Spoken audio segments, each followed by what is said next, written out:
doesn't she? Hello everybody and welcome to the Celtic and Unrecruited View podcast. My name is Ryan Clifford and it's a Euro and domestic reaction podcast with me, Ryan Clifford, and JP. Well, JP, as I says, before we come on, it's been a few days since we've come on and chatted and there's been a few results come in. Obviously, Leverkusen starting off with initial reaction take mate. I know I was in Cologne myself, so what I can remember it, we'll try and get through. What I can remember is the beer's great, mate. So I don't know what you think of Germany, mate, but the beer's brand new. Aye, the beer is good, mate. I've been to the beer festival, I think, once. They put on a good show there for you, didn't they? Definitely, mate. And obviously, the main show was a game. Looking back now, it's very frustrating at the time, but we look back, there's obviously aspects of the game where we could have done better, but we'll get into it as we go along. What was your kind of main incline after the game about the game? And obviously, I can maybe sense maybe frustration more than kind of disappointment. Aye, definitely, Ryan. Probably more frustrated than anything else, to be honest, as you just says.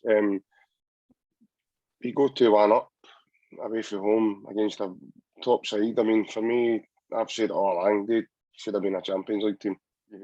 And they were playing in the Europa League, so sometimes that happens through other things that maybe, didn't go in their favour in their domestic campaign last season. But they're a top side with really, really top individuals. And you could get through that lineup and you pick them out yourself. You know the game, so you would know who they are. I probably don't need to mention names. Very frustrated. Kind of really surprised as well. Is another probably emotion I'm taking for that, because when you look at the game at Celtic Park, they beat us 4-0, and we could all sit here and say that was never a 4-0 game, and it was never.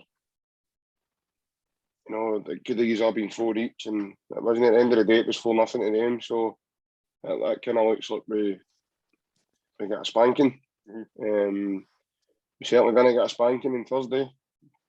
We did a great account of ourselves. Aye, okay, there was spells of the game where we had to, they had a lot of the ball and we had to kind of be patient. But I thought when we got the ball, we kind of implemented our game in spells of the game. And as I say, you get the penalty. Probably look at that as well and you say, 8-0. The live play, certainly watching it in the house, I don't know what it was like in the stadium, but I never really thought anything of it until there was a replay, and then you hear Big Hartson on commentary saying, "Oh, I think this is a penalty here." And then you see the ref going to the monitor. I mean, the ref goes to the monitor, it's a penalty, he's already been told. Aye. By the way, that's a penalty, we just want you to go and see it for yourself. And then, but because I've seen another thing with Hartson before, and that's what he says. They were on a course, and he was talking about, when a ref goes to a monitor and a VAR decision, he tells people to stay away from him. But when he goes to the monitor, that's basically what the outcome's going to be. It's going to be that decision. So when you see that happening, it's a penalty. And what a penalty. That's to have the audacity to even try that, let alone, you're 1-0 down away from home in Germany against that team, that goalie who pulled off numerous saves at Celtic Park. As I say, when the game finished 4-0 to them, could have finished 4 each. And he did a Panenka penalty, albeit half a barring in, but that's composure at the highest level. I mean, I don't think you can get any better than that, man. I was watching it, and I actually got my phone out and videoed it, because I was like, I need to get this on camera. This is, if he does this, it's going to be frightening. And I'm not going to lie, there was a few arses that were twitching when that was just about hit the bar. I was like, wow, what a penalty. And as you say, you're not really thinking it was a penalty, and then you're thinking, fuck, here we go. But then again, because of what's been happening recently in Europe, you're thinking, right, it's only 1-0. Even at 2-0, you're thinking, just think I'd draw at this. But obviously I know their first goal, I thought I think it was a good goal for their maybe point of view, but again, for me, I don't know if it's just the defensive situation, but I don't know if it's just Europe, but just we seem to give silly goals away, and that's what makes it frustrating, because going forward, I think we're always liable to score at any level, even if it is Barcelona or PSG or Leverkusen. I think we've still got a chance in us against these top teams, but when you get your chances, like when they went to 3-1, Ayeti and Johnson at the top level, you need to finish that, because if you go that goal, you win 3-1, the game's probably won, because you can't really see losing 3 goals in 10 minutes, really, can you? So it's frustrating when you look back at the game, you're thinking, right, there's a lot of positives, but then you go, but we lost the game. It's a hard one. You're like, we done this well, but we lost the game. So it's as a pure 50-50. You're positive, because from where we were at the start of the season to now, you're thinking it's night and day to the way we're defending, the way we're going forward, kind of going to toe-to-toe with Leverkusen, who I would say, I think they beat Leipzig today.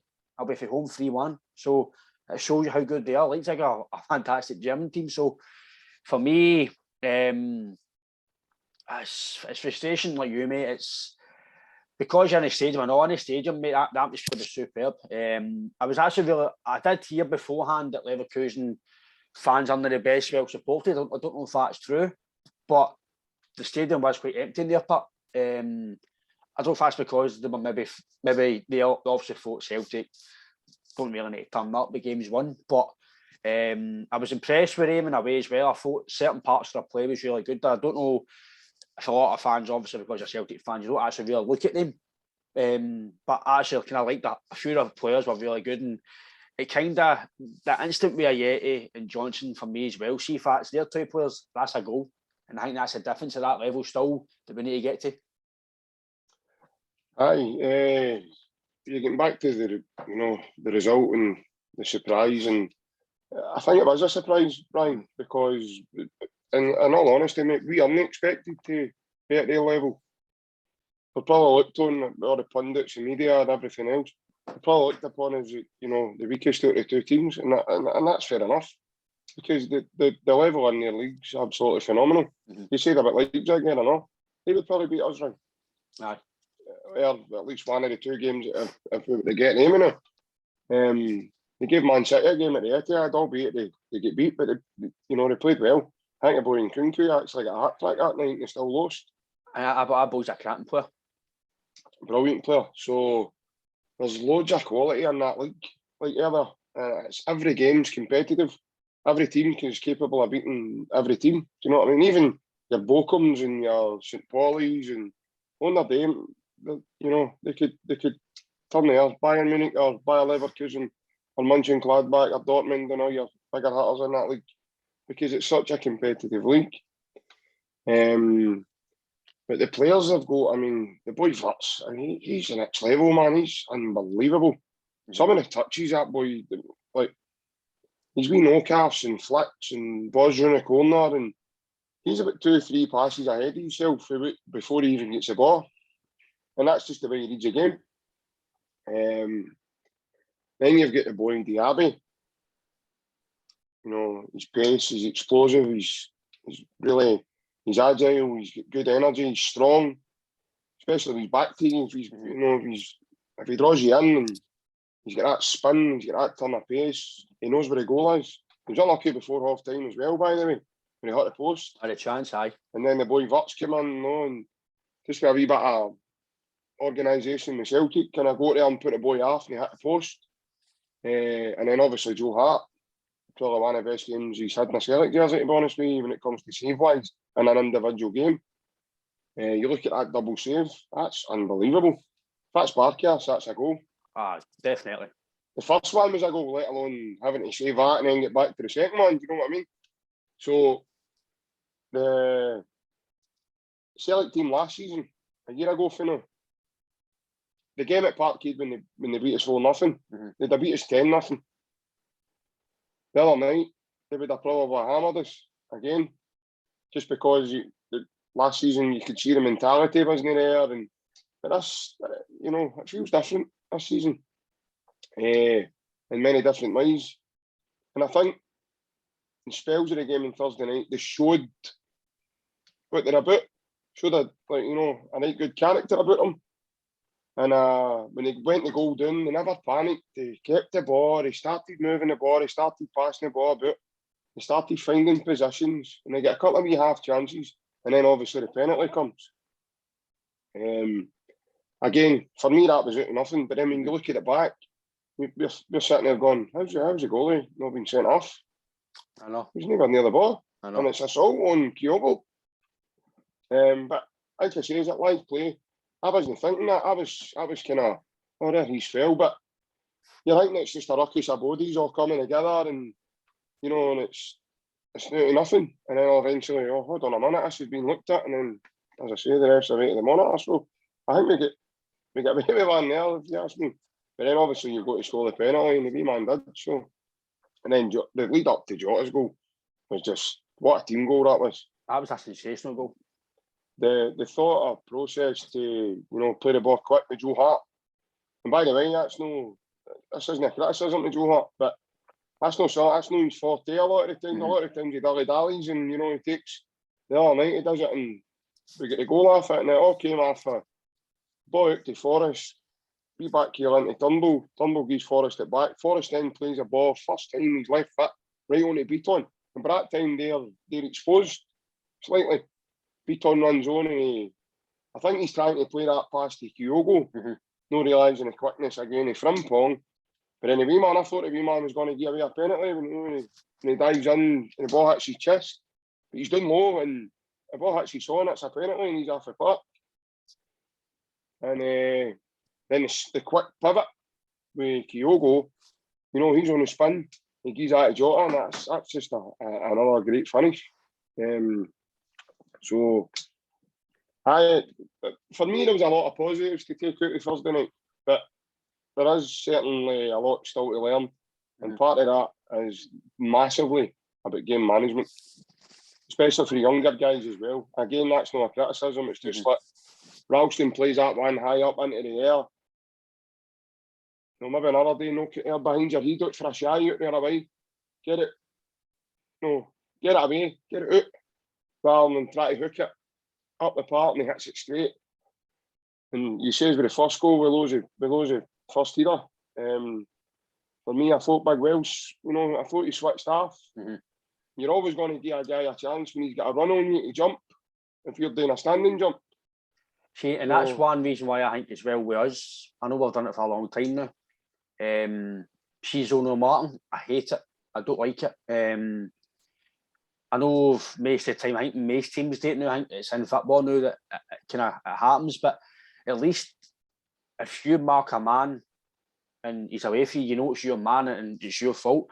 But with Zono Martin, it's hard to criticise a team because they're only marking zone, they're not marking a player. So as you says, if a guy's got a standing jump, but if you're marked, you can't make a run like that because you're getting pushed away, or you're getting your chairs a wee bit pulled, or you're going to be elbow, you're getting stopped. But again, I don't know if that's wee things that we need to maybe do better. I will speak about it. I'll speak about it on the Aberdeen side, because I thought there was bits of Aberdeen that they done that well today, and I think we need to take bits of that for teams that we've kind of played against. Like we've said before, when Livingston go to Celtic Park, it's bats against the wall, and they work on it all week, and they do it. How can we not go to Leverkusen? Obviously, you actually win the game. It's a different. We're different for Livingston coming to Celtic Park, but how can we not go to Leverkusen? Is it because we're just not good enough to do it, to just pen them in and just stay there, let them attack, defend, and get a counter-attack? Can we work on that and do that, or is it just because the Celtic way is, and the way that we are as fans, we need to win the game? You can't go to Leverkusen and defend because you will get picked apart, or is it something we need to tweak? Because teams like Livingston can go to Park and do that, but how can we not do it? And we are better defenders, I would say.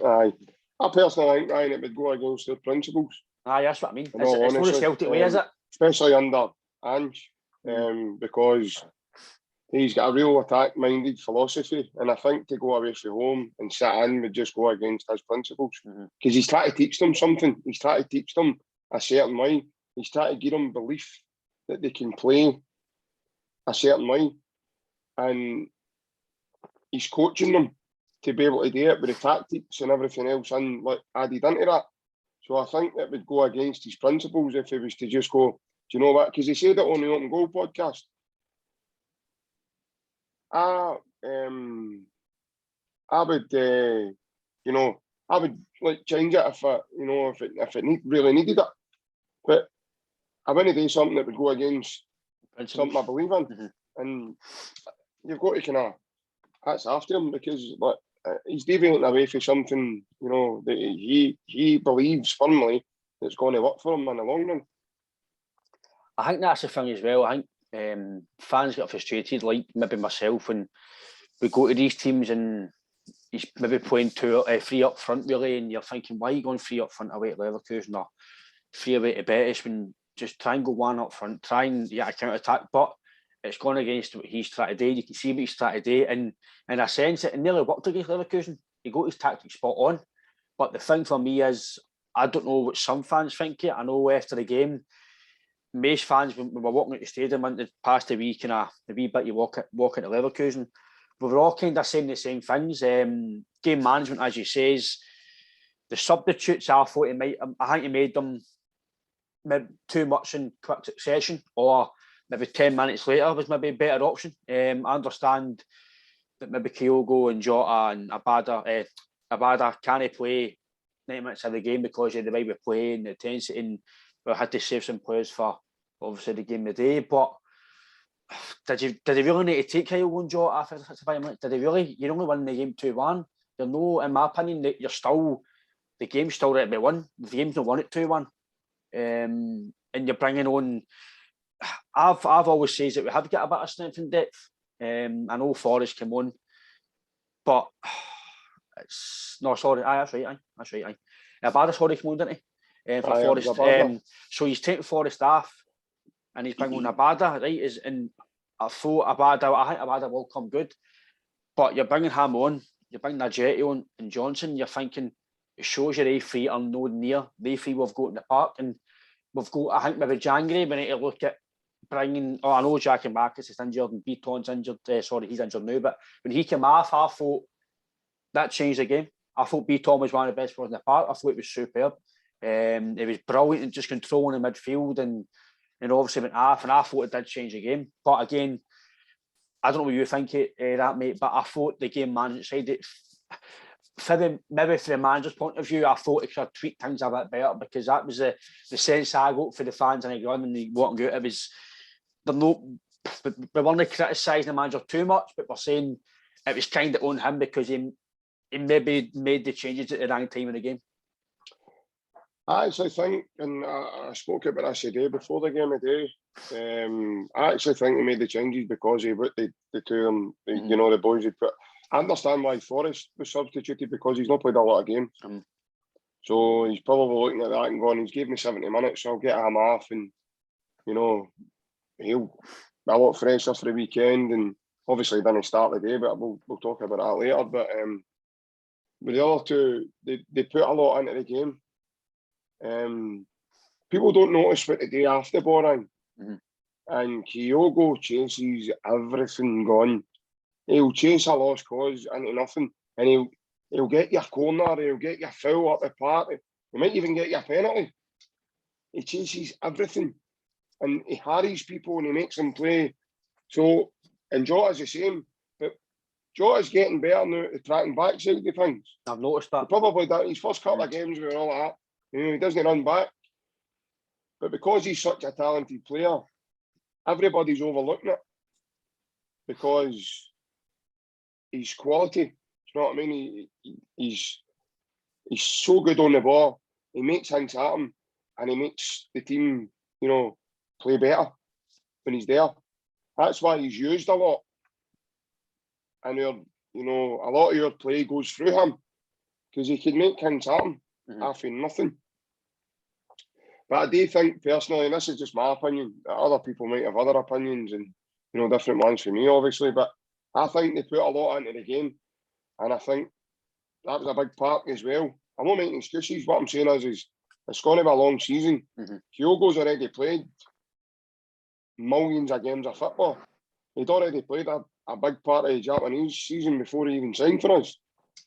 So you've got to remember that as well. And as people they get paid a lot of money every day, but they're no machines.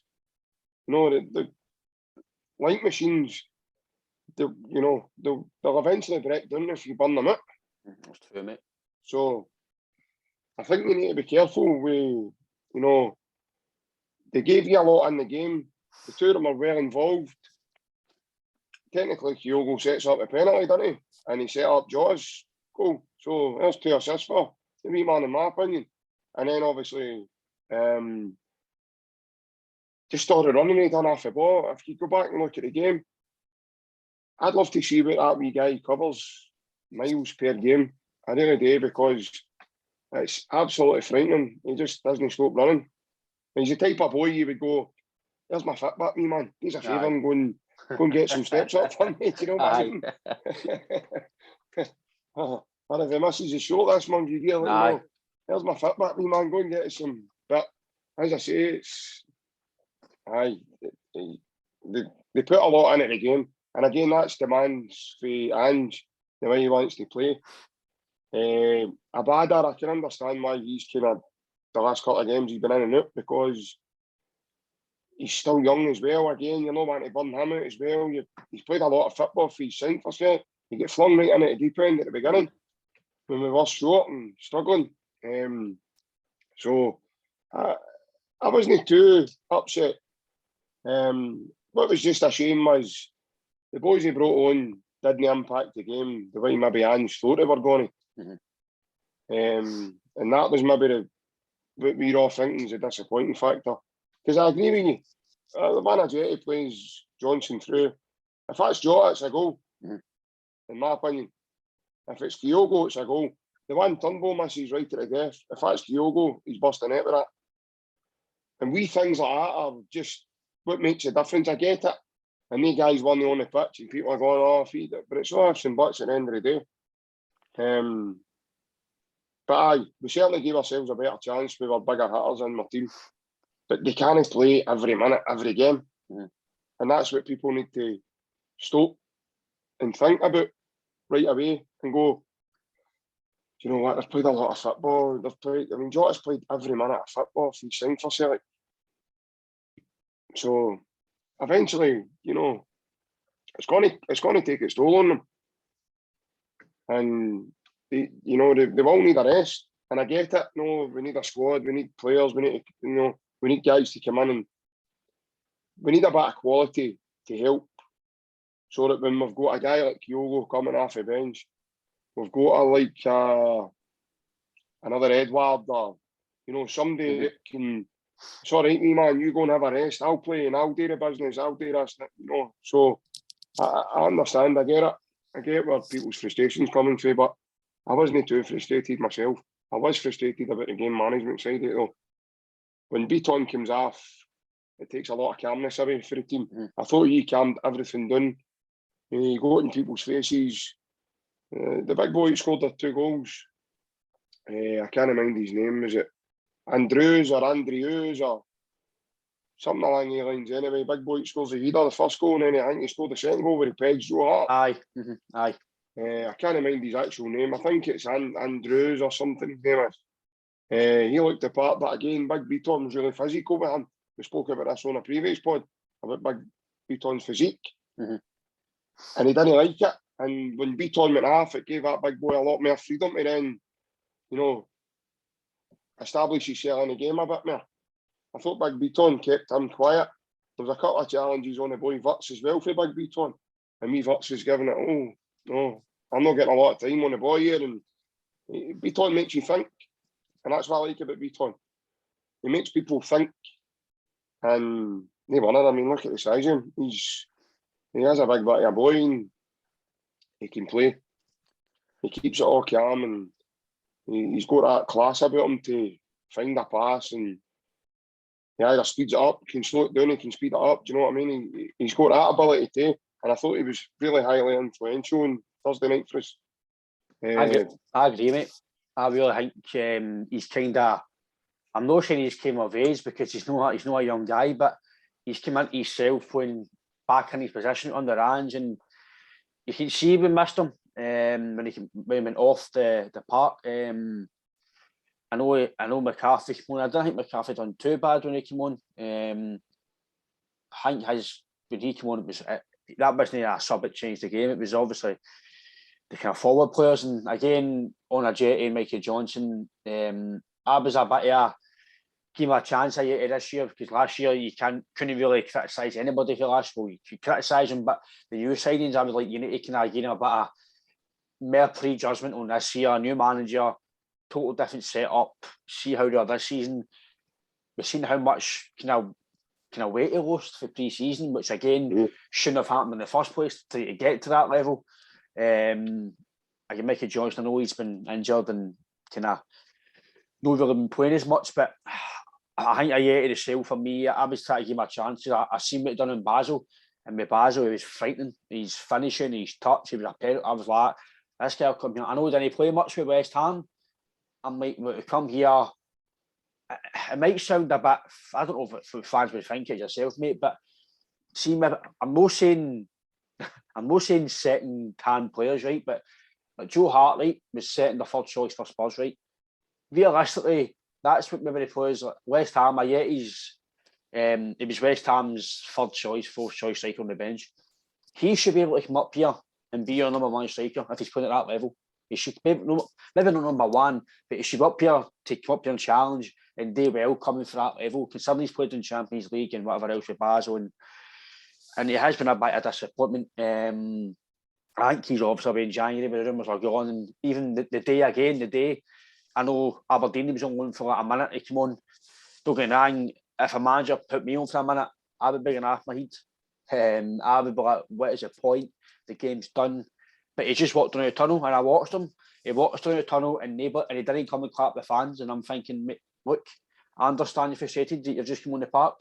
You're no minutes, you're no playing. I totally get that, because if I was the same, I wouldn't want to clap the fans. I wouldn't want to keep my man. I'd want to get in. I never even noticed that myself. I never noticed that. I watched him, mate. He shook. I don't know if it was Scott. He shook somebody's horn. I don't know if it was Joe Hart's or something. And he walked. He just all the fans were all the players were going to part my horns. He walked right down the tunnel, and I understand you're frustrated. Listen, I was a sub myself for a few games. I didn't get picked. I was frustrated, and I felt going off. But you've got to be professional at every level, and all you want to do is go in, get changed, and get a show on game. I understand that, but you need to applaud the fans. Doesn't matter if you've been on the bench and not got on. You still go out and you clap the fans. It's just what you do. And again, that's wee signs. I'm thinking he knows he's done. I think he knows he's not going to play. I think in the pipeline he's probably going to away in January on loan or sell, because I think Jackie Marcus, when he's fit, will be the guy to come in and replace. Like you say, there might be somebody coming in with Kyogo. So. And then Mikey Johnson, he's got to score that again on Thursday, but I don't think he'll make it to Celtic, in my opinion. It's just my opinion. I don't think he's going to do it consistently. I know he's been injured and he's got to get a run of games, but he can't really get a run of games when you've got Jota and Abada going to be playing in Forest. It's going to be hard for me to get any get run of games. He might need to go on loan to an Aberdeen or somebody to get games and then come back. I don't know if that's... I'd like to think, obviously, the way I see it as with loan players, right? You've got a Corners about on loan, Cono, I don't know if the boy Kerr McInroy's about to Dunfermline still. These guys are away on loan, right? I think Chelsea do the same, mate. I don't know if you know about Chelsea. Somebody actually told me this a few weeks ago. Normally, if you go to on loan for a team to Chelsea, it's just say you go to Lincoln City or something right down south. The chance you play with Chelsea, it's not going to happen. But Chelsea sent this boy, is it Conor Gallagher, to Palace? He's with Crystal Palace, right, so he sent him on to Crystal Palace because he's probably got a chance to play with Chelsea. They want him to play for a Premier League team to maybe come back. So kind of like Mason Mount. He's just made his England senior team debut there as well. Similar to Mason Mount, he went to Derby, played week in, week out, and then he's a first team regular now with Chelsea. So, but the chance like Michael Johnson, if he went to Aberdeen, he maybe might get a sniff. But if he went down, maybe somewhere down south, like a Lincoln or something, you'd think he's off. He's just going down there to get his contract run out. But I don't know what you think. Some fans are some fans today in the run are saying, I keep thinking this guy's going to turn up. When's he going to turn up? When's he going to turn up? And I think they're getting frustrated. He's probably getting frustrated himself, mate, because he's not playing. He's just getting bad injuries, and I understand that. He's going to get frustrated because he's not playing.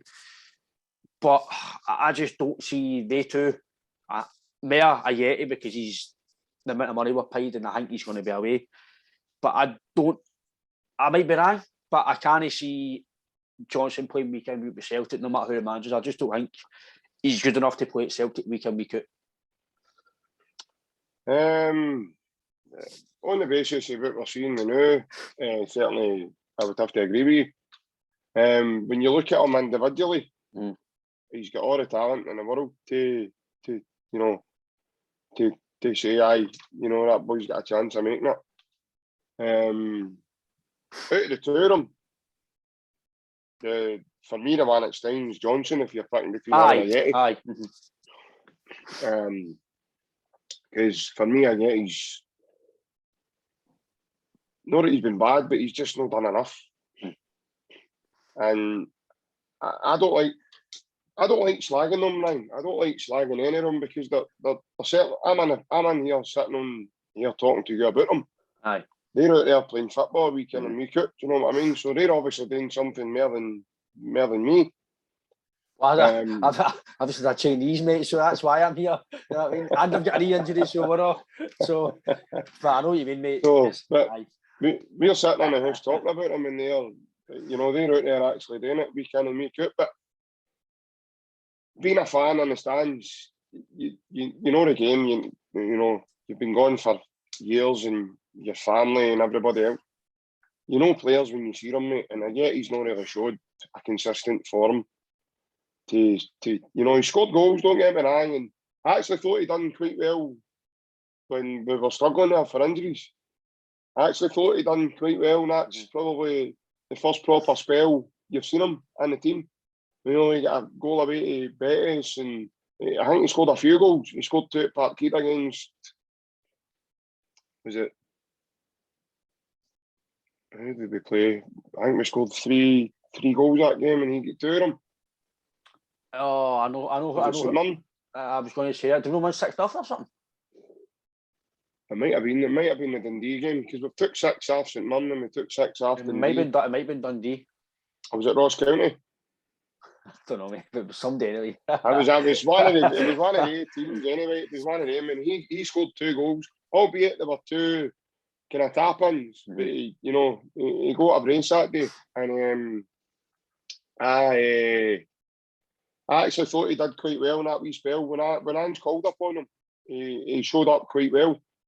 And I actually thought on Thursday night when he came on, he put himself about and he got in there for Harry Day, and we got the ball off him. And as you say, he set up back chance and he put Johnson through, and it was just a shame the boys' decision making wasn't where it should be, otherwise we could have been looking at a 3-1 scoreline getting into the last 6-7 minutes of that game.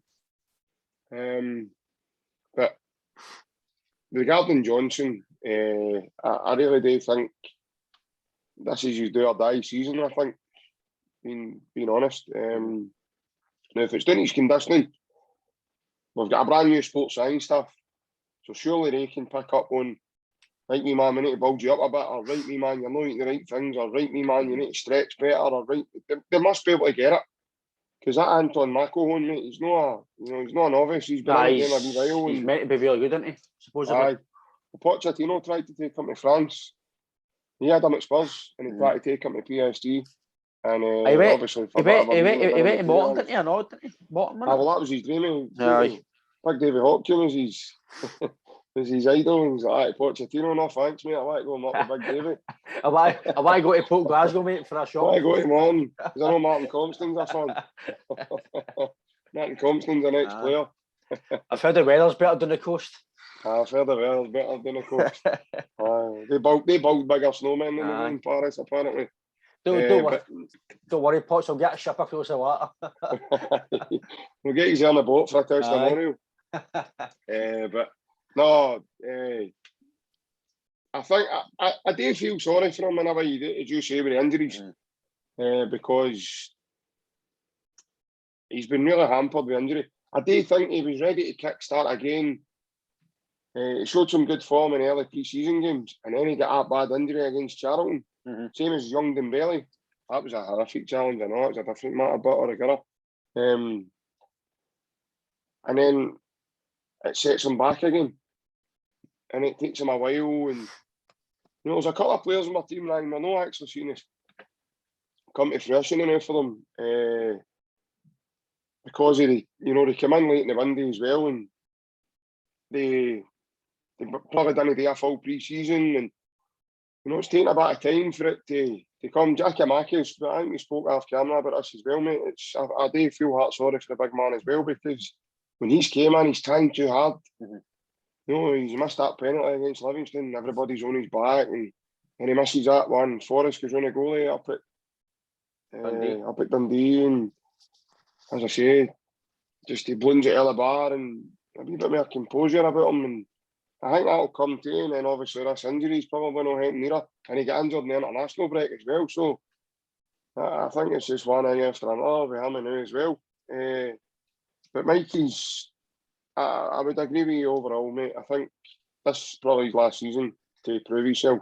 If not, I think Andrew will look elsewhere. I'm agreeing with you in the sense that I think he's got the ability to. He's got all the raw talent. He's got all the talent and ability. I think maybe not to play every single week, but he's got the ability to be a major part of the squad. Absolutely. And he's still young enough to get better. But is it maybe that certain people, yourself, some football players, their bodies can't cope with the demand of full-time football, and he's breaking down. Maybe his bodies just can't handle it. That's maybe, but it is. It could be. But then, as you say, the sporting scientists could tweak that and help him. And again, we don't know. Am I right in thinking, Brian, he was 17 when Rodgers brought him into the team? He trained with the first team. He broke in dead early, mate. Aye, he was he was dead young. So it could be burnt. It could be burnt out as well. Well, that's what I was going to say. He's went through training with 15s and 16s and 17s, mate. It's totally different for training with senior. Aye. Night and day. The training, the intensity and everything's totally different. And it must be, it's got to be, can't be the same, because if it was the same, then you wouldn't see the kind of stagnated, I need to try and get myself fitter to do this. I mean, the boy Scales, I've not seen him. I had a wee snippet, a wee cameo here and there. And that's what I do with the jump between playing with Shamrock Rovers to playing with Celtic's first team. Because the training intensity, the way they train, the way they eat, everything is all totally different. And I don't want to be disrespectful, because Shamrock Rovers has been a successful Irish team, and they've been there trying to get in the Champions League, and they're thereabouts every season to try and get into Europe and stuff. So I don't want to say that's disrespectful, but it's a massive jump playing with Shamrock Rovers to playing with Glasgow Celtic, mate. And no, it is a big jump. And I don't mean that to sound big-headed either. No, but it is a big jump, mate. You're spot on. Coming for, as you say, I think some of the teams even part-time that league, I might be wrong, but I think they should be part-time. So, and as you say, you come here, I think some people don't realise. Obviously, I think Liam, I think he's a Celtic fan, so you obviously know how big Celtic is, but the standard of play, because even guys like Stuart Armstrong and Mackay Stephen came to us with United, and even Armstrong says the standard's just ridiculous compared to United, and that's the same league. So it tells you. So McDonald was the same. He says the standard was boom, and every day you know yourself. Some players, maybe like a Yeti, right? A Yeti's came to West Ham. If you draw at West Ham, it's good draw. Just say they're playing Everton. Good draw day, guys. Worked hard. See you Monday. You see at Celtic, if you draw, it's like it's a defeat. It's a disaster. It doesn't. And I think some players can't cope with the demand that for every training session, you need to win the fives, you need to win the boxes, you need to win everything. I think that's the standards that obviously Scott Brown set, Kieran Tierney, and guys in the past, your Lamberts, your Petrovs. It's installed for an early kind of, as soon as you're into the football club, that's what you need to do. And I think some players maybe no mentally can't deal with it. I don't know if that's what maybe someone can't come to here and do it consistently. Like you can do it maybe 2 games, 3 games, but then for 4 or 5 games a week off a boil. Is that ability or is it mentality, as you say, is taking that jump up? Mm-hmm. No, definitely. You're always going to struggle if you're no. That's how you hear the statement of maybe the older generation. You need to bleed them in, bleed them in, bleed them in.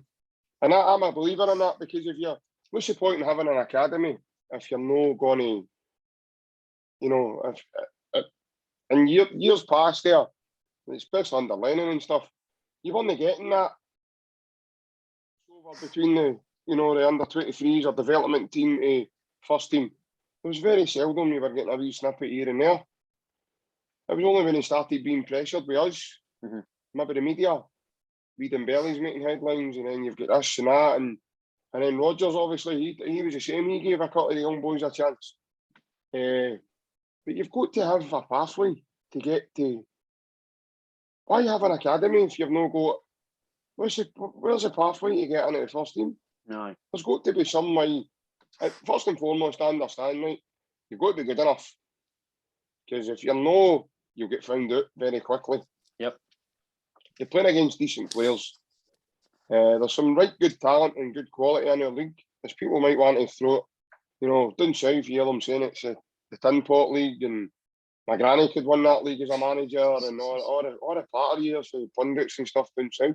And that's just opening your mouth and letting your belly rumble, realistically. Many players have come up here for down there and failed. Joey Barton, I know Crancher, Senderos, I know Shane Duffy come up, but he's a Tory type family wife, so you can't really put him in that bracket. Because no, and I don't want to either, Ryan, because you've got to remember what the guy went through. He lost his dad. I'm trying to think other guys that come up here. We look at guys in the past, guys like Wayne Biggins and all that have come up here, Cascarino.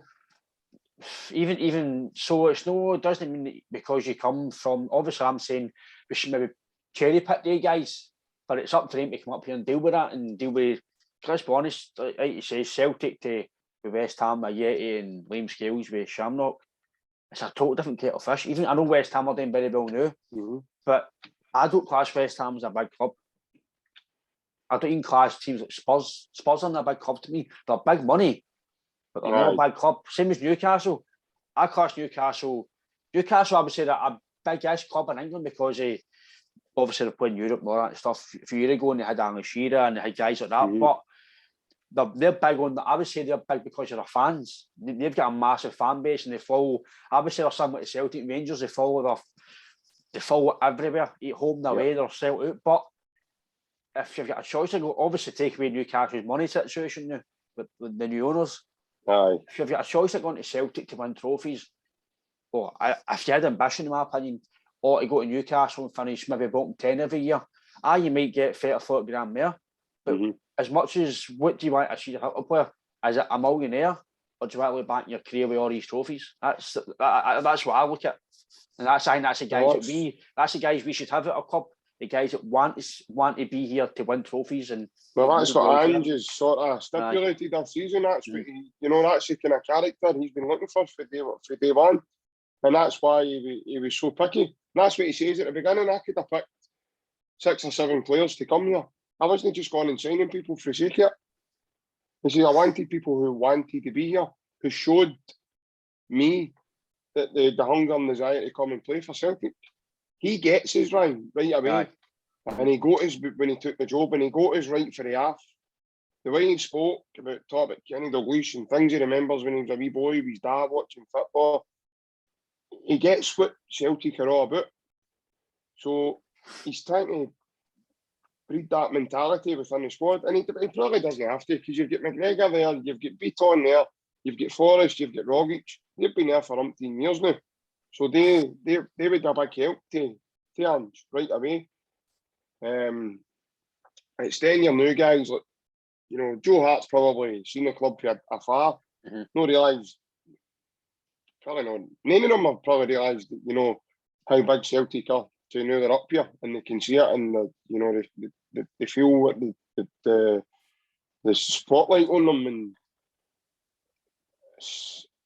it's unbelievable. It's as Paul Lambert says. I mean, it's a goldfish bowl, and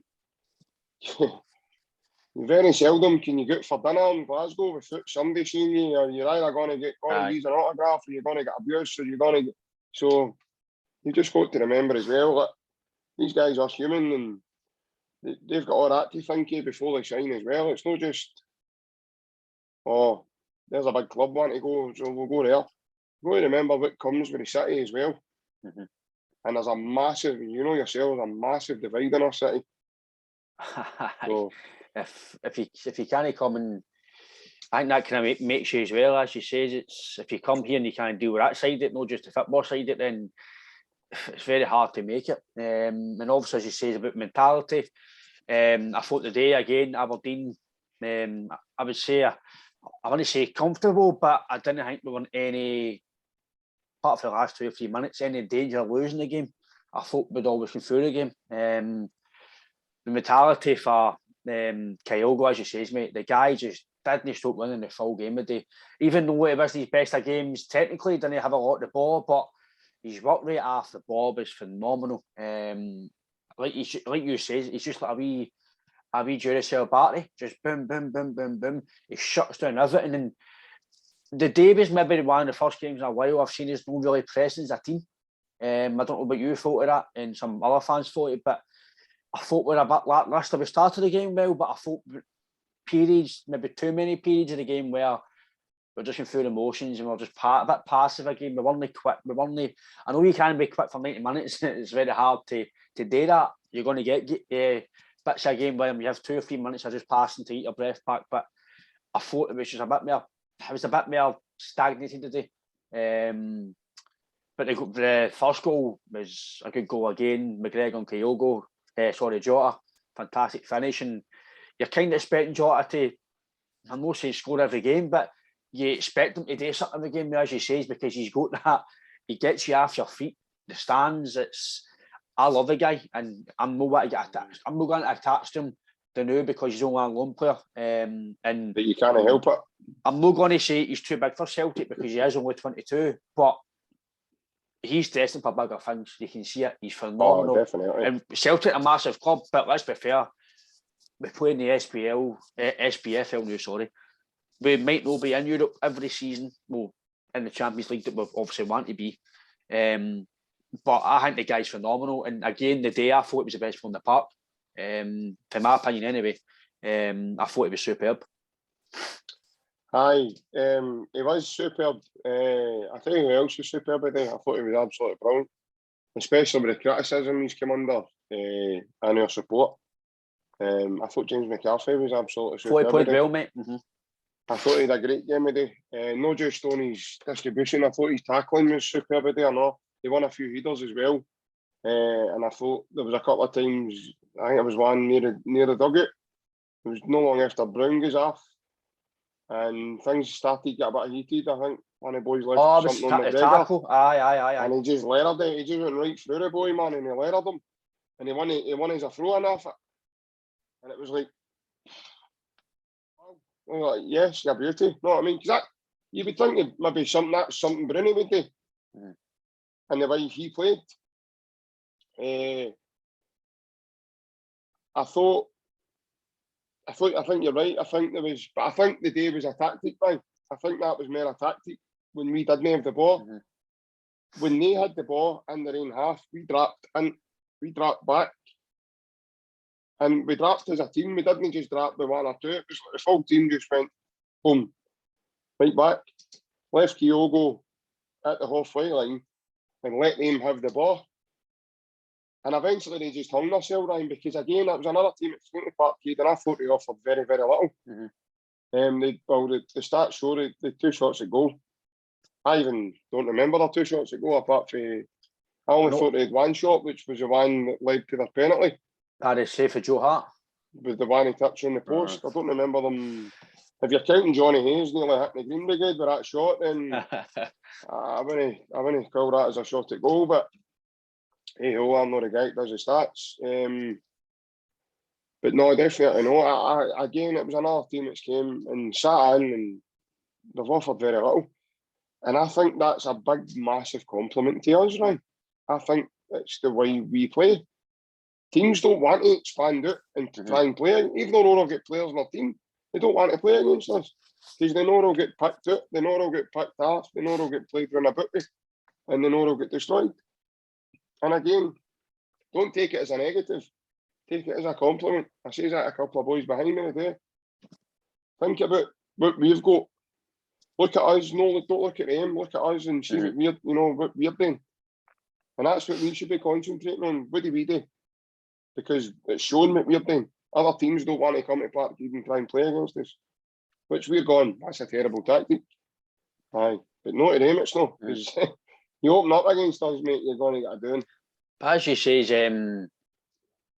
obviously we've got a bit more quality now and you can see that. I actually like to listen to Stephen Glass. He's the first manager I actually heard. Don't know if any other manager has come out and said it. But he says obviously we know when we come to Celtic Park we're facing quality, and he says by the way they showed a lot of quality in abundance. And obviously he's got to say, but his own team says, but I thought we'd have done this and we've done this a bit better. But he's one of his first kind of phrases was, it was like, by the way, Celtic showed a lot today. Basically, from what I got from him, he was saying he was impressed by maybe the way we played, as he says. For a fan, for what we're used to seeing the last few weeks, you're thinking that is a bit passive, as a bit, no negative, but you're thinking, right, it's one each, come on, get it quicker. But as he says, sometimes these games you need to just sit and wait, be patient, something will turn up. And again, the wee lucky break for the goal, that's goals that win your leagues. The wee breaks. But that's coming off the play. That's coming off your press. Aye. But that's the games. That's maybe the games last season would they get beat and no go to lucky breaks. But that's a lucky break. I was like the guy next message, by the way. That's a luck. That's a luck that we need sometimes. You need a luck to get in a game 2-1 or a wee cheeky tap in they don't deserve. That's games where, in my opinion, that's games that win your leagues. That's the day could be an OG or whatever that wins your league. You could be looking back in 5 weeks' time, by the way, if you didn't win that game, you're going to be 3 points or whatever, 4 points behind. Do you know what I mean? So it's wee things like that you need to take in football. You take it, and boom, and I think after that, I think it was a bit of a relief for the stadium, right? Go to goal, and you're just settle down, get the ball on. But as we've spoken about again, game management, some of the fans in the crowd are saying, right, get the ball, get out of the park, we don't put the box up. Guys, settle down. We're winning the game 2-1. We don't need to go. Obviously, we want more goals to put the game to bed, but we don't need to chase the game. I was like, McCarthy, just play the ball, play it simple, keep possession. There's about 10 minutes to go here. Just keep the ball. You don't need to put the ball diagonals into the corner. Just get the ball, hold it up, keep the ball. If you get a corner, put it in the corner. And I think that's maybe some. Again, I don't know if that's because some fans like they're just wanting goals all the time. They want to just go. But the game management side for us, I think it was better today, and I think we just need to continually do it because, as she says, the more we do the game management side, we are going to get better results because, like we did on the Thursday, we didn't game manage it well, but I thought we'd done that side of it well today. No, we did, Ryan. And getting back to McCarthy again, about why, I thought he had a great game, as I said. But especially when it got to near the end of the game, and we needed maybe that wee bit of pressure took off, because then Aberdeen started to rush things when it got to the last 4 or 5 minutes of the game, and they were trying to get that ball dead further forward. But McCarthy was doing wee things where he would get the ball and he would just play it the outside. He knew Forrest wasn't there, but he would just outside his boot, right up the wing, so that it would drop just before the corner flag and get for a shy, so that they're deep in their half to get that, the throw in. And that's clever. That's thought out process to go, you know what, I'll knock it in there. He's wasting time, but to some fans it looks like he's hitting the ball to the park. It looks like that's a bad pass. What you doing that? Because there's a couple of guys behind me. Who's that to? And I'm looking at him as if to say, do you not understand what he's doing? He's letting the clock run down. But fans, like, I just think a lot of the fans are too quick to jump on them, especially when, in our heads and in Celtic fans' minds and heads, it probably looks like we should be they wanted just to go and wallop teams 4, 5, 6, 7-0 every week. And that's never going to happen, mate. It's never going to happen. It'll happen games here and there. In the odd night, my team will just not be at it. We'll be flying and they'll just get a doing because of it. And when I say they'll not be at it, I mean is they'll try and defend and play again, but there'll be one or two of their players, maybe get a ball away and cause a goal, and before they know it, they're 2-0 down. And then it's like, oh man, and then the game peters away from them after that. I've seen it too many times. So you're going to get games in the season where you'll, like St Mirren, Dundee, you'll take 6 off them, and then you'll get games a day against harder teams in the league and make it stuffier for you. And but again, mate, I thought we showed a big character about us today that is slowly building under Ange as well. That wasn't there last season. Brilliance. We concede a goal. We don't panic. We play our football. We have the belief that we're going to get in about it. We're going to have that quality to unlock. And we have. Let's face it. We have guys like Jota and Kyogo. They've got enough quality at the top end of the pitch that they'll be able to unlock anybody eventually. And they keep prodding away, and Kyogo keeps shutting down, and Jota keeps trying to take people on because the boy's phenomenal to watch that way. He just doesn't get in. If he doesn't go by you he'll try again in a minute, and then he'll try again, and he'll eventually do it. Do you know what I mean? He'll find a way past you. In the day, was it the first half? You think that boy's winning the ball, and he sticks his leg round the boy to keep it in, going out for a goal kick. And the boy's already ran by the ball, and he's away half the back, and Jota's skinned him. I think that's class. And wee moments like that, then the one he hits the post, in the second half where he curls it and he hits the post, more than another day like that, hits the post and goes in. So it's wee moments like that, with fine margins, that's why we are got away with that side of the game management in Scotland. We need to be a bit cuter with it when we get into Europe. And that's what we were talking about earlier, like the passes need to be crisper. You can get away with a couple of slack passes because the teams in Scotland haven't got that quality to break on you and cause you damage. Whereas in Europe, you need to be bang at it for 94, 95 minutes. Because as you say, it's about being cuter with stuff. Actually, I'll give Aberdeen a bit of credit in a sense where as fans it's frustration because the referee blows every 5 minutes. But I'll talk about the referee because I thought the referee was terrible today.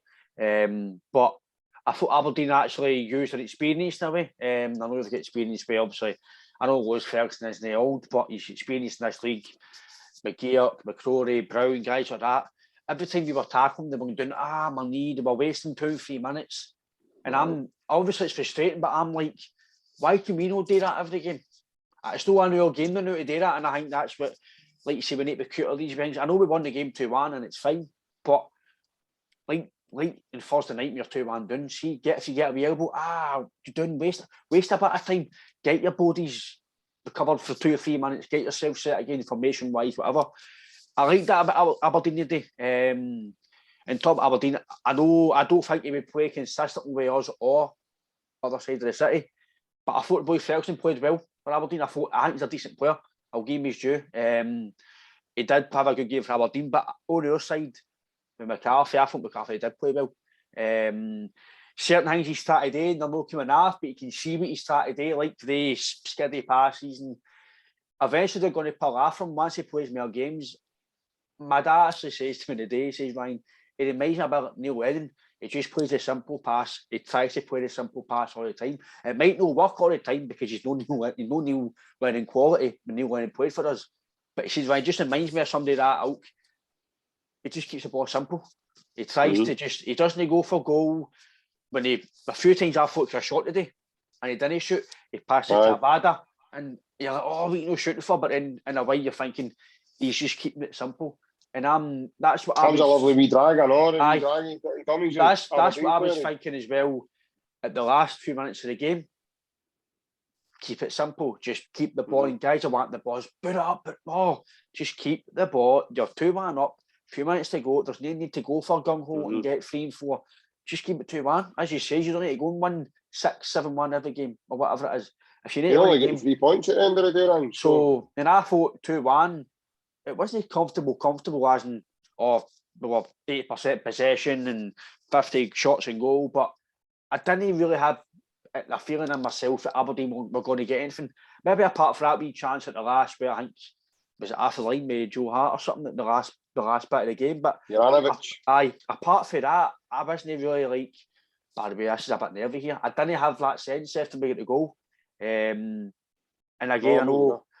I thought I seen his face when he got took off. I thought it was like, we need to take him off. He didn't look happy when he got took off. But like you says, we need to give these guys a break. That was his decision to make it 10 minutes ago. That was right. No 60 minutes like it was in Leverkusen, in my opinion. So that side of the game, I think, was right to take him off. 10 to go, Johnson on, bit of fresh legs. There we go. I thought that decision was all right. That side of the game, man, side it. No, I agree, mate. I saw that with Jota today. He wasn't happy at all. He wasn't happy. But again, mate, you're a good player. You're contributing to the team. Why you take me off? You're greedy. You want to play every game. Of course you do. And that's all part of your character as well. When you're playing with a big team and you're doing well and the fans love you, they're singing your name and you're becoming popular with the crowd. You don't want to come off. You want to showcase what you've got. You maybe you're maybe in your head. You think, I've got a wee chance here. I might be getting something in the last couple of minutes here. Ball breaks to me in the edge of the box. I'll go for a volley or a scissor kick. And then he's a hero again. You know what I mean? Like, it's as I say, I can understand why he was frustrated. But again, you've got to know, and just try to look after these guys and all, mate. No, I mean, they're no robots or machines, and he's got a squad, and he needs to use his squad, especially with the games we've got coming up, because I think we play something like 9 games or 10 games in December. It's a lot. Right? It's a lot of short period of time. That's a lot of football. It's like maybe a quarter of your season crammed into 1 month.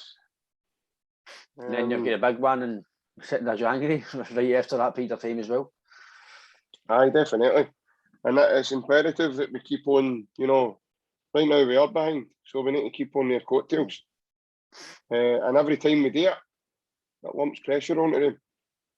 And that's what I think the time day... will tell. We'll find a character. We'll find out their character sooner or later. Time will tell, because eventually it's going to get to a period and it's all right being behind and, you're chasing it. But see, when you're in top and you're trying to keep it, it's harder, I would say. It's harder. Celtic done it for a long time. It takes a big effort for everybody. If not everybody's pulling in the one direction, like we know it's no. Otherwise, last Sunday, your man's interview post-match comes out and says, we've lost the hunger. So we know something's not right, something's not coming nicely in the furnace, you know what I mean? So, as I say, very soon we'll soon see how good the resilience is. And they're still to play us another 3 times, so... I think we're a different animal now since we played them.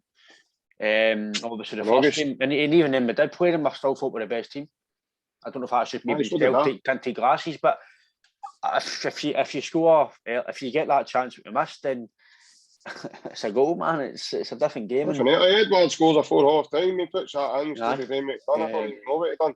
To be honest, it's a totally different ballgame.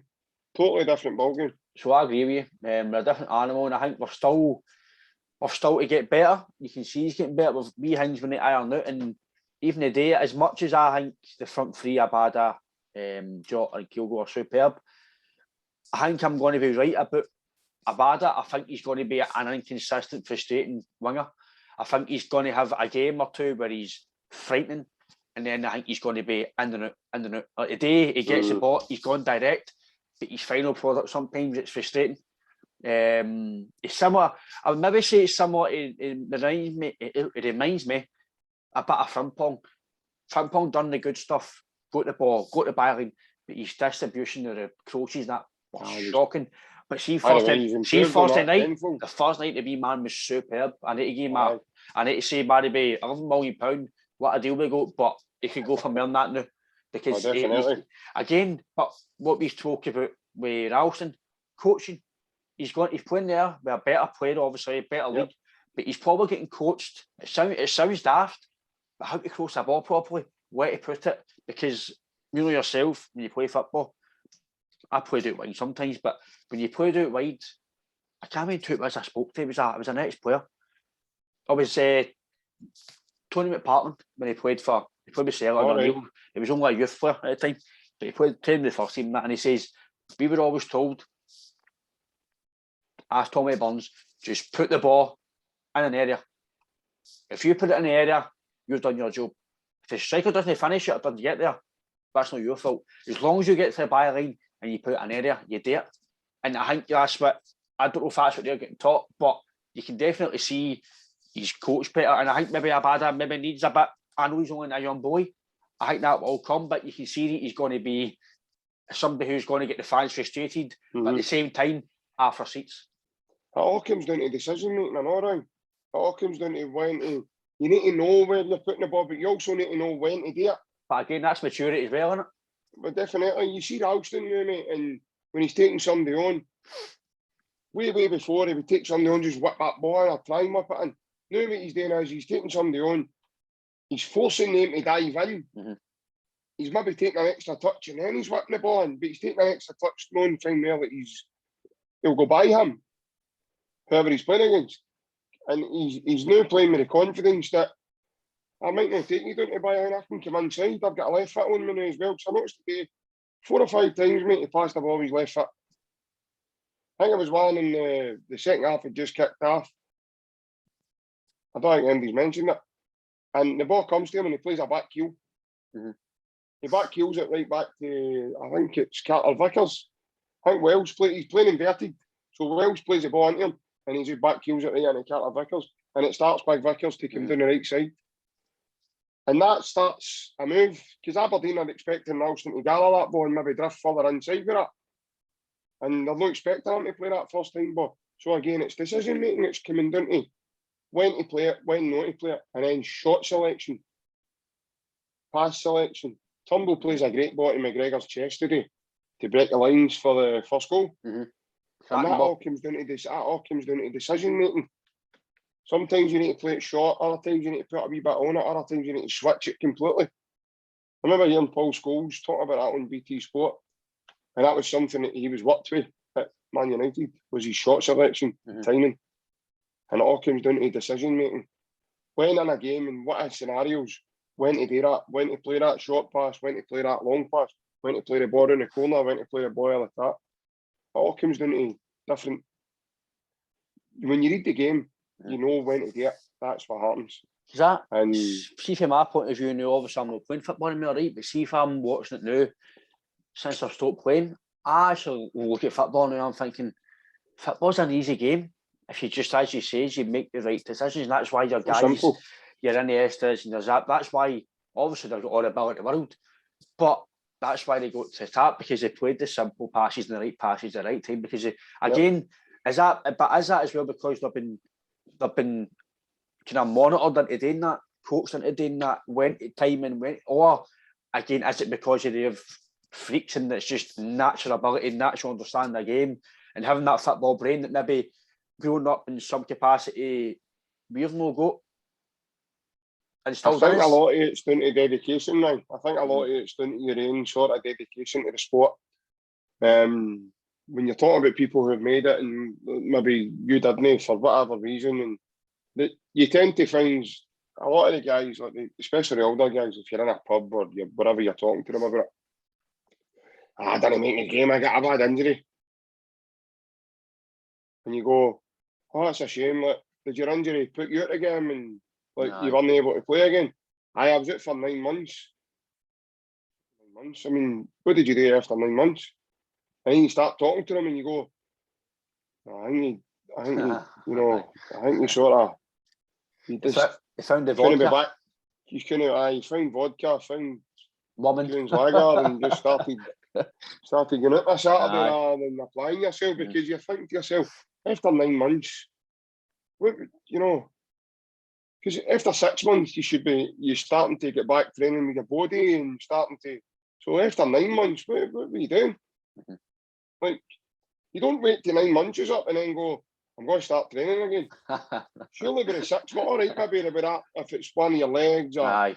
you know, you maybe can't have up with that leg. Are they broke? Is your body broke? Is, you know, you need to get yourself prepared in otherwise.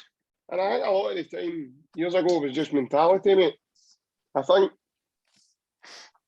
maybe the environment that they lived in at the time, or I don't know. But it comes down to dedication, it comes down to the individual, and it comes down to the mentality as to, you know, apply yourself.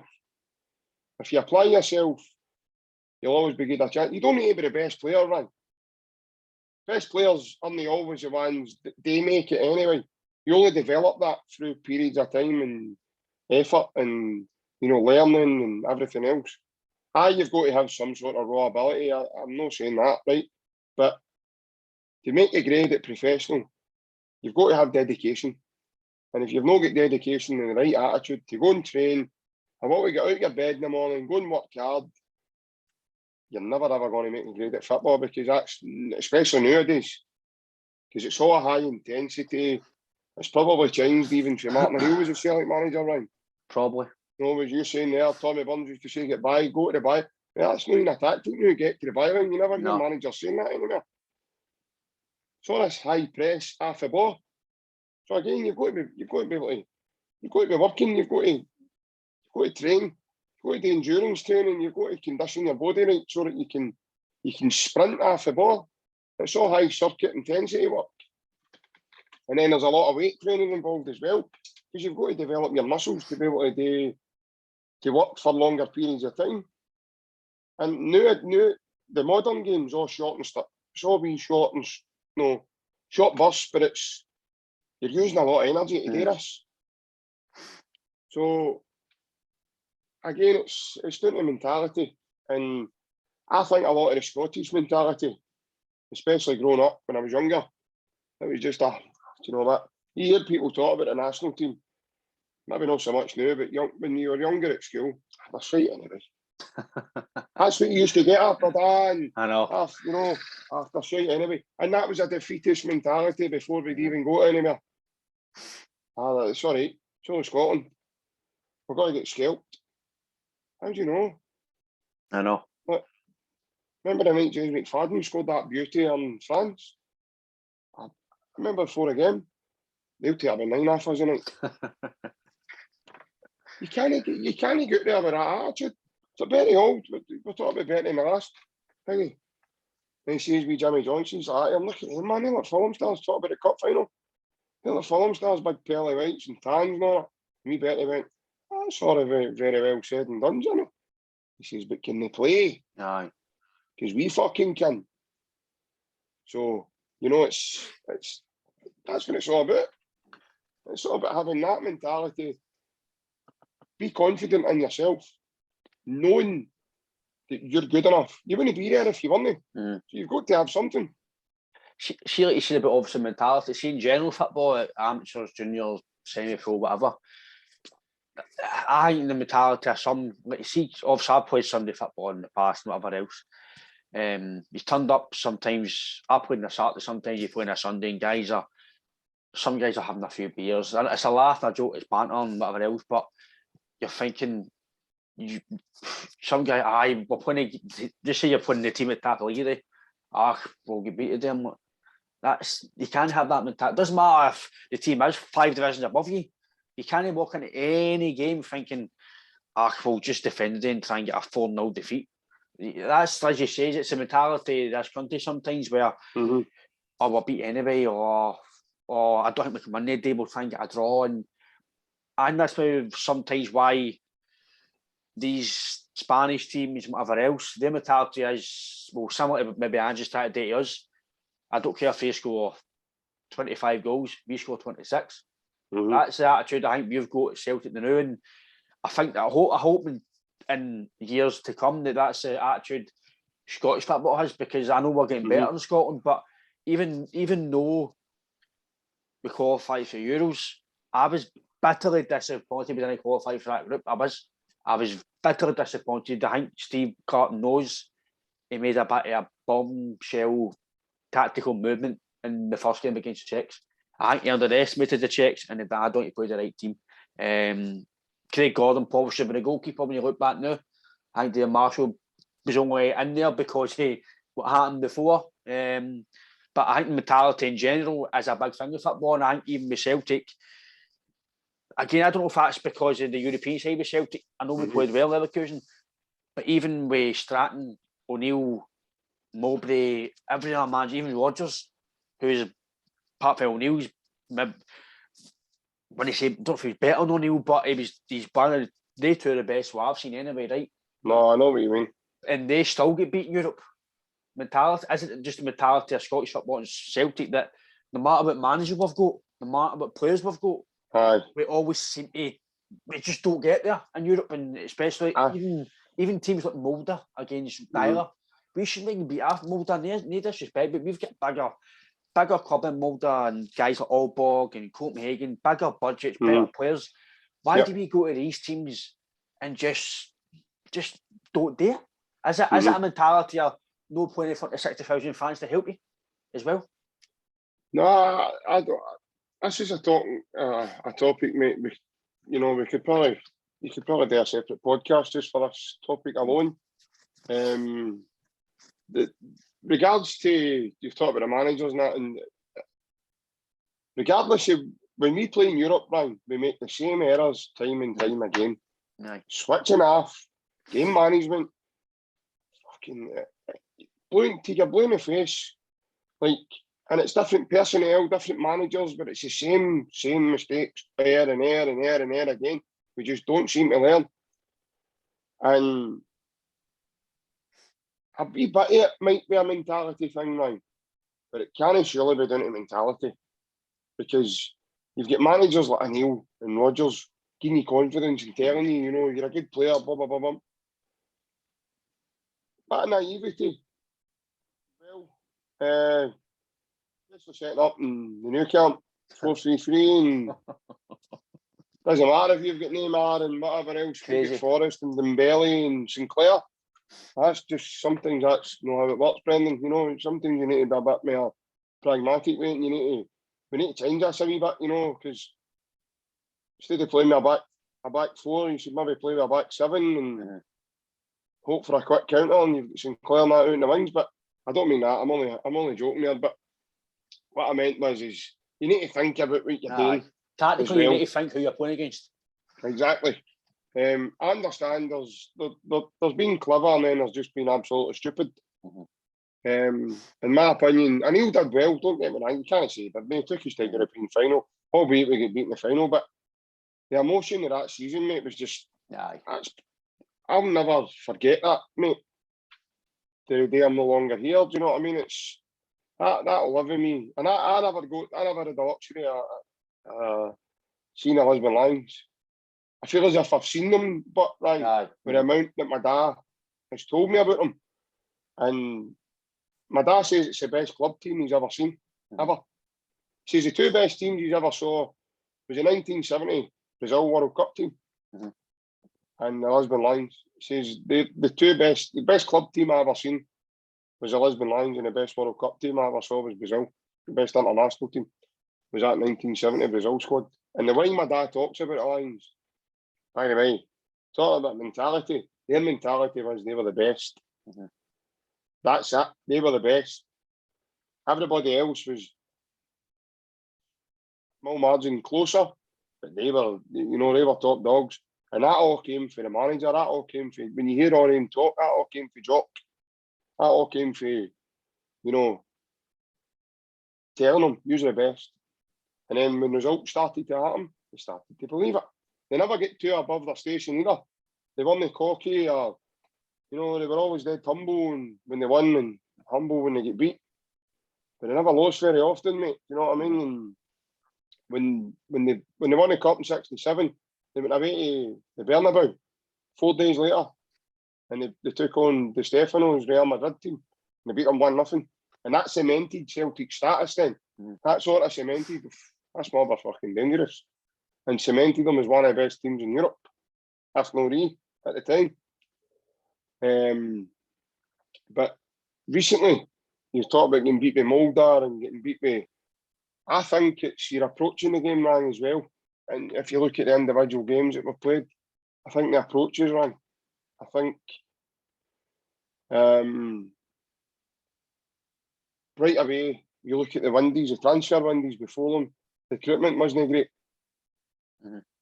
And right away, you're setting yourself up for a big fall.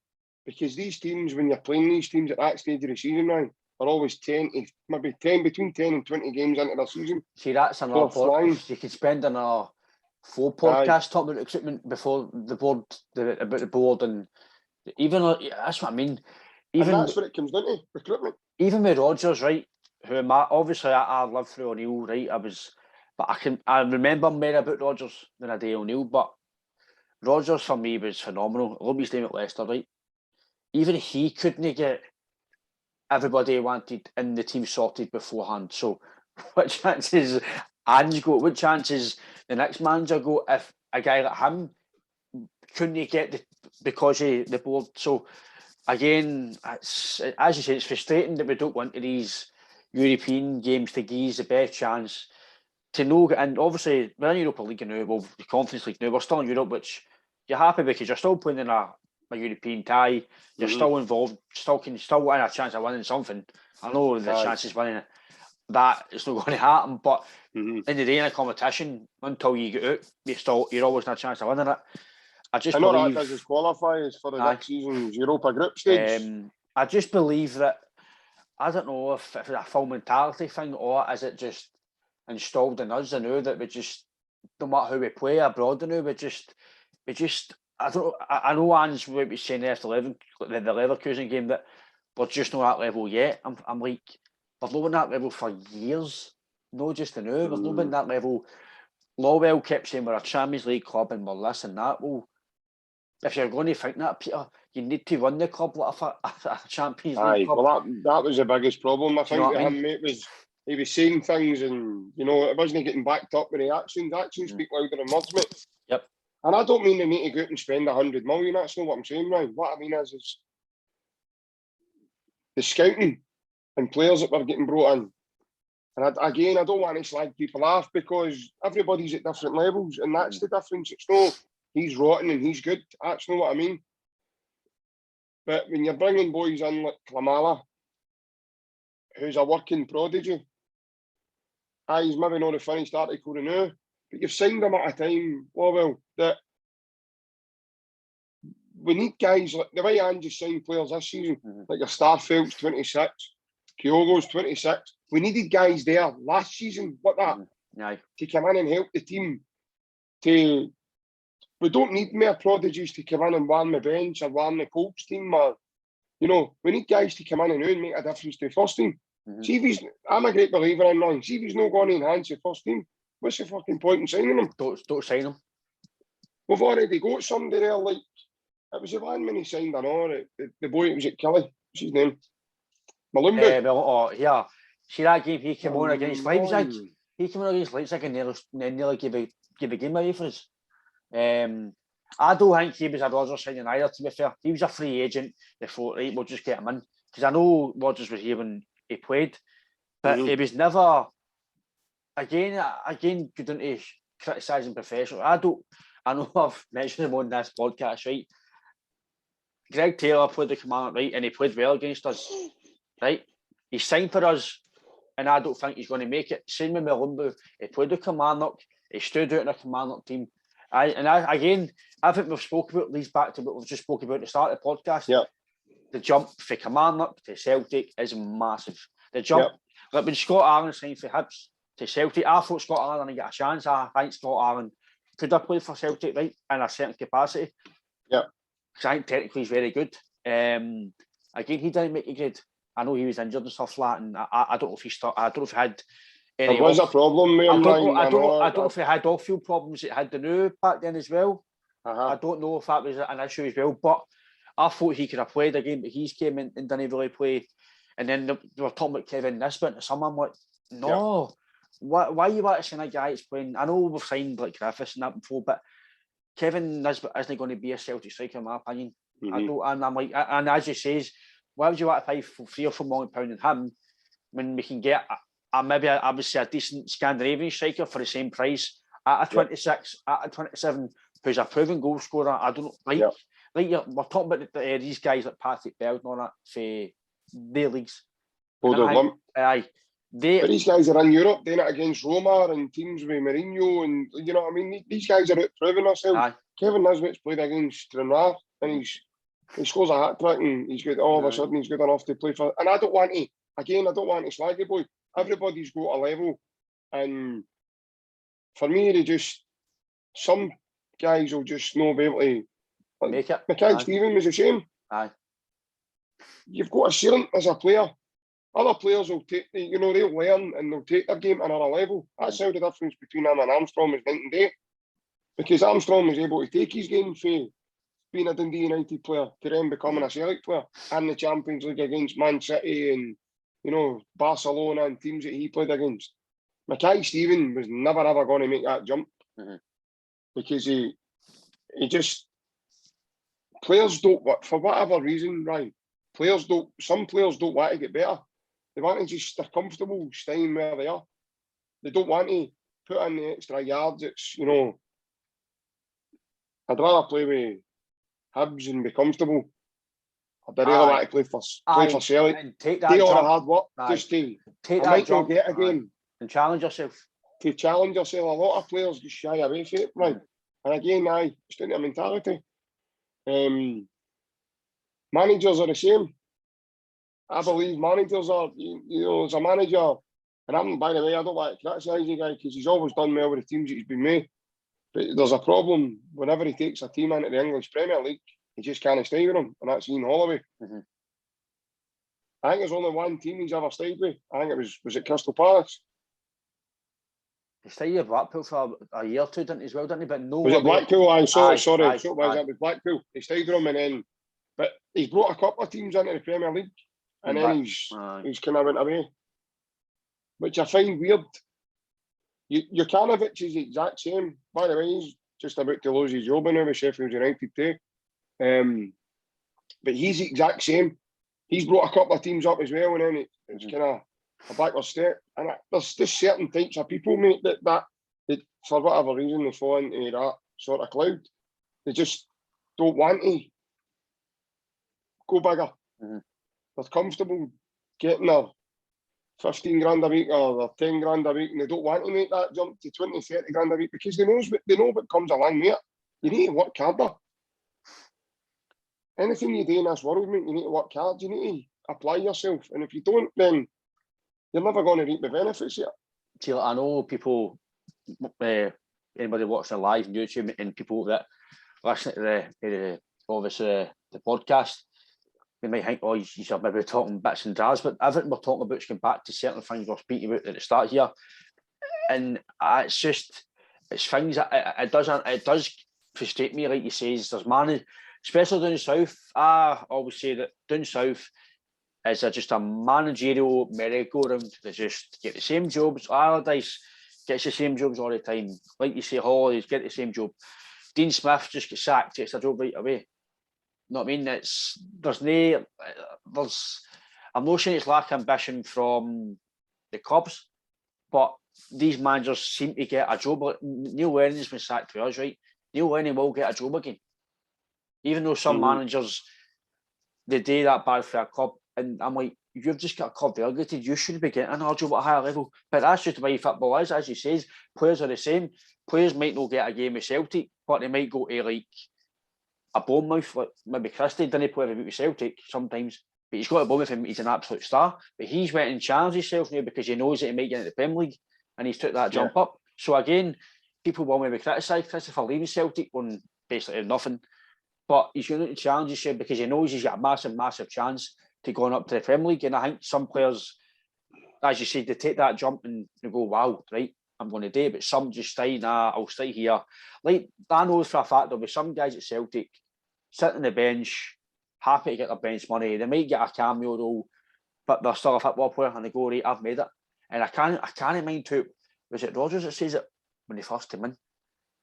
I think he says, you've not made it as Celtic till you play 50 or 100 or 200 games, and that's when you make it a Celtic player. I'm sure it was Rodgers, I might be wrong, but I think it was Rodgers, mate. Because I think he says there's too many young guys talking about now, I can't play with Celtic. I play with Celtic. Well, no, you're a youth player, Celtic. You're no a first team player. In my opinion, even once you make your debut, obviously, see if I'm not a professional player, right? See if I play with Celtic and I made my debut, me personally, I would go, right, I'm a Celtic player now, I need to kick on. But I just think as you says, but is that a mentality thing that they go, I've made it now?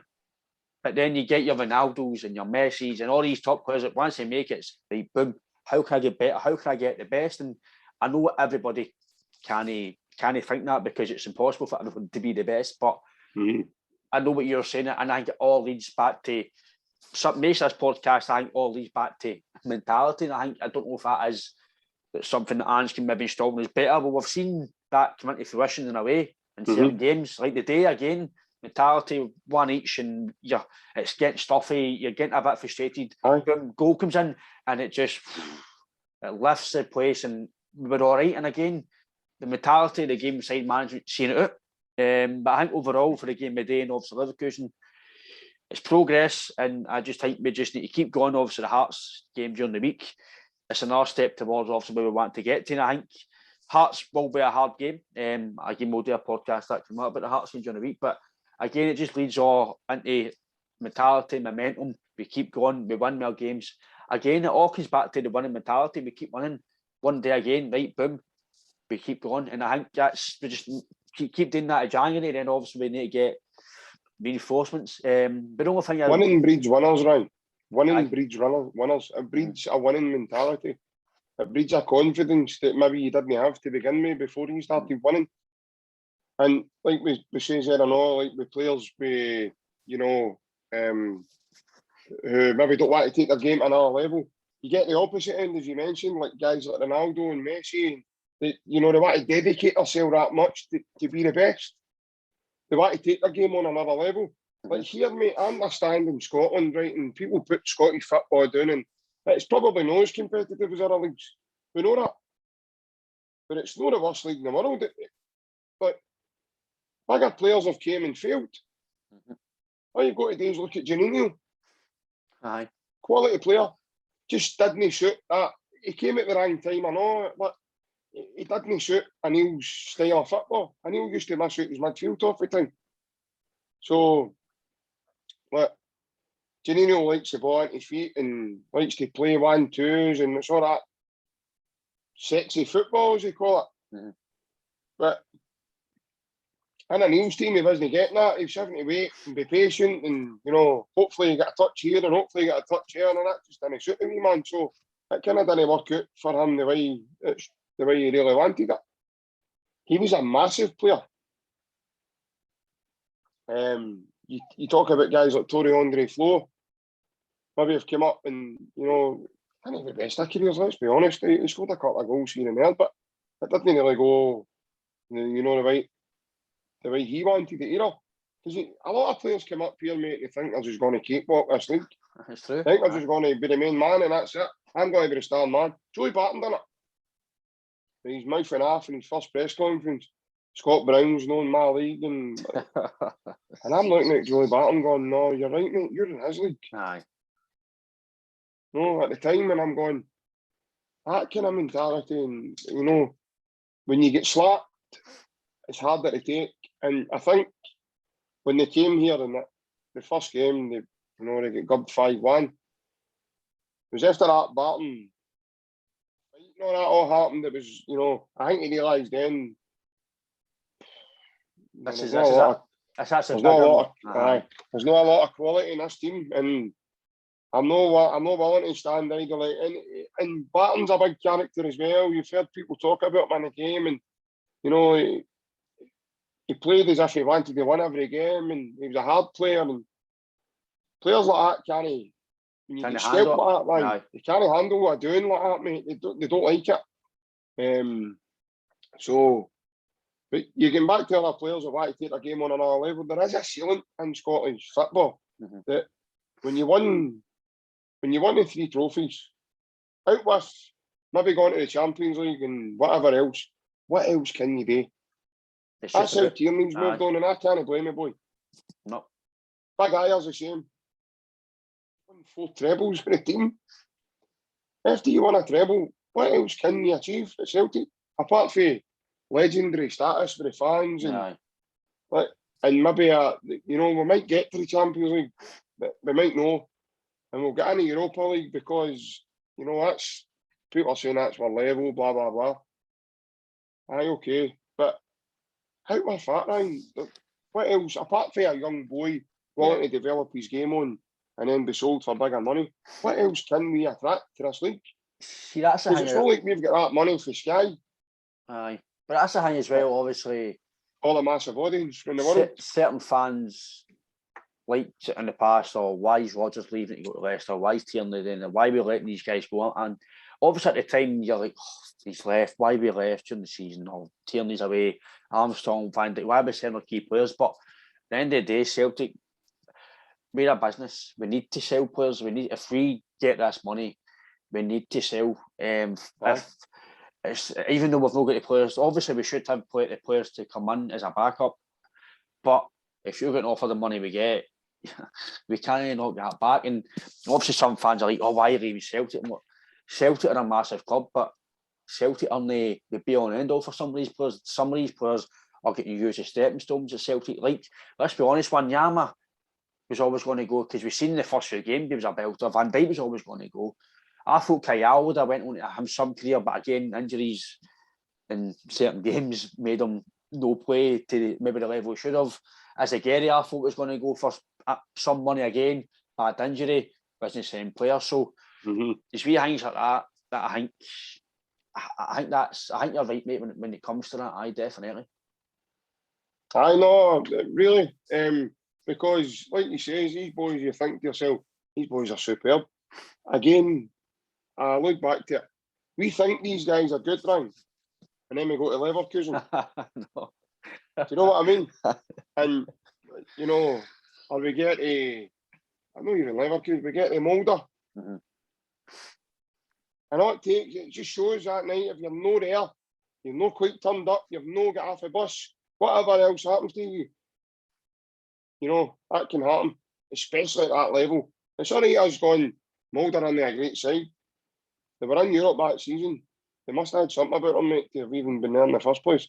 Because again, they're a club that's got to go through the qualifying stages like us. Yep. They've got to, which, me personally, I know it's a money-making thing. It's an absolute shambles. You win your league, mate, you've got to play like 24 games before you even make the tournament proper.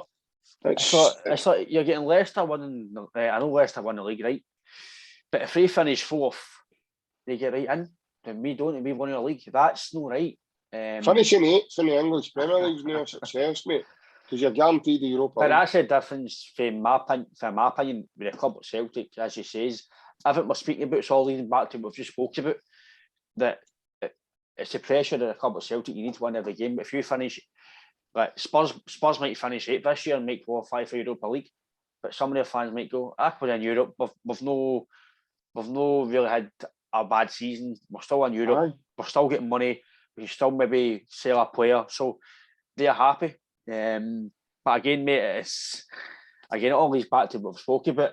But in general, mate, what's your kind of lasting thoughts? Obviously, the 2 games, but a long podcast, because obviously a lot to cover for the last 2 games. But what's your kind of overriding thoughts, mate, getting into obviously the Hearts game? Very confident, mate. You're watching a Celtic team now who have, like I say, they've got a lot of confidence about them. Even though we get beaten Thursday night, we never looked like a beaten side once in the game.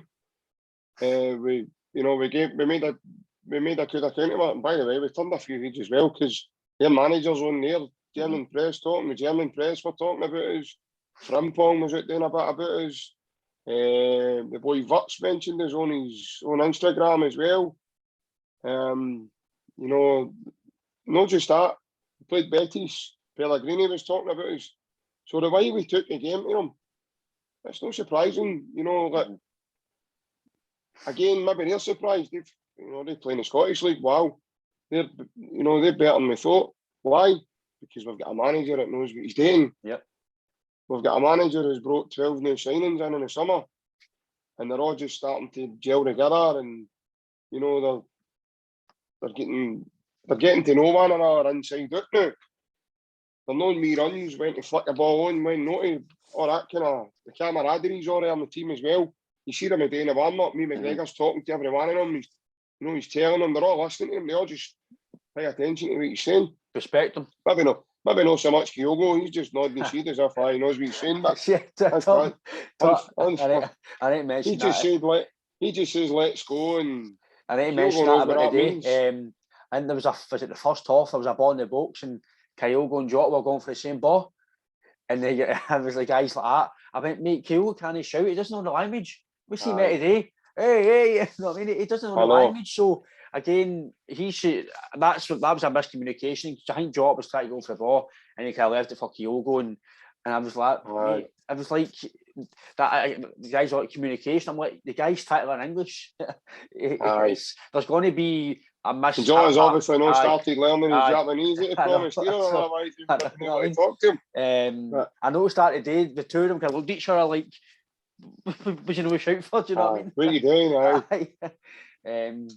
But I obviously, for me, I think it's frustration for Thursday, but in a sense, a lot of positives to take for the game, because I thought we did. I'm not going to lie, I was expecting a doing. I'm not going to lie, I'm expecting us to, as much as I'm talking the mentality. See, I'm expecting to do that, even though I know we're a decent team. But just because Celtic Europe, you've got overriding mentality that we're going to go and get beat after these teams, and we shouldn't think that, even though we've been decent recently Europe away from home. Even with Neil Lennon, we were actually not that bad at Europe away from home for certain games. But I think the full, obviously, for me, that on this podcast, that's a decent talk about, obviously, not just Celtic, but the mentality of Scottish football and the way players think. And I think the mentality of the rest of the season is obviously going to build on what's been happening recently, winning. And as he says, winning breeds trophies, winning breeds everything else, and the more we win, the more confident, as he says, on Thursday, normally Hearts, you go, that's a sticky game. But they're thinking, nah, I'm confident we're going to win the game, and then we'll lead on to the next game, and I think that should be on end all with me for the full podcast. No, definitely. I probably right in a nutshell, mate. Just talking about the mentality again, like, I think that's a lot of people's mentality. You know, we don't know about Celtic's going to turn up. Well, think about the way Ange, look at what he's done in the time he's been here. If he can, he's took us to a cup final. All right, things maybe didn't go well at the beginning, but what he inherited, Brian, see what he's got now is totally night and day. We've got a January window in the corner. We're hearing this player and that player and all that. Fair enough. But let's see what happens. And we probably can look forward to it in excitement, thinking, no, I trust him. I firmly do believe he's got an eye for a player. Because so far, the players he's brought in, none of them have really let us down, have they? Yep. Let's be honest. And the guy that everybody's now saying, oh, we miss him. I heard it today ringing behind me. Rogic? And no. Big Starfield. Oh. And he's the one that he was a pantomime villain about 6-7 months ago. I said he couldn't get an empty track. He's not getting this, he's not getting that. Come on. But no, mate, it's been great. It's been a great chat tonight, and as I say, long may it continue getting into games coming up. As I say, it's definitely. I know it was a wee bit of a long podcast myself and the listeners, but I think for me, it's an interesting chat about, obviously, again, that word mentality. People like used to just shut up about mentality, but I think it's a massive thing in football, and I think if you've got that in football, it's definitely an edge in certain games and certain situations. But again, mate, definitely a brilliant chat. Get us on Instagram, not Instagram. We'll get obviously live on YouTube now. We're on YouTube, Twitter. I'll put the links to me and JP's Twitter, so we'll obviously get involved in that, so you can all hopefully subscribe to the YouTube channel. It's free. Get us on Twitter. See me and JP talking a lot of nonsense, but there we go. It's Celtic in it. So again, JP, thanks for your time, mate. Hail, take care. Hail, mate. Thank you very much.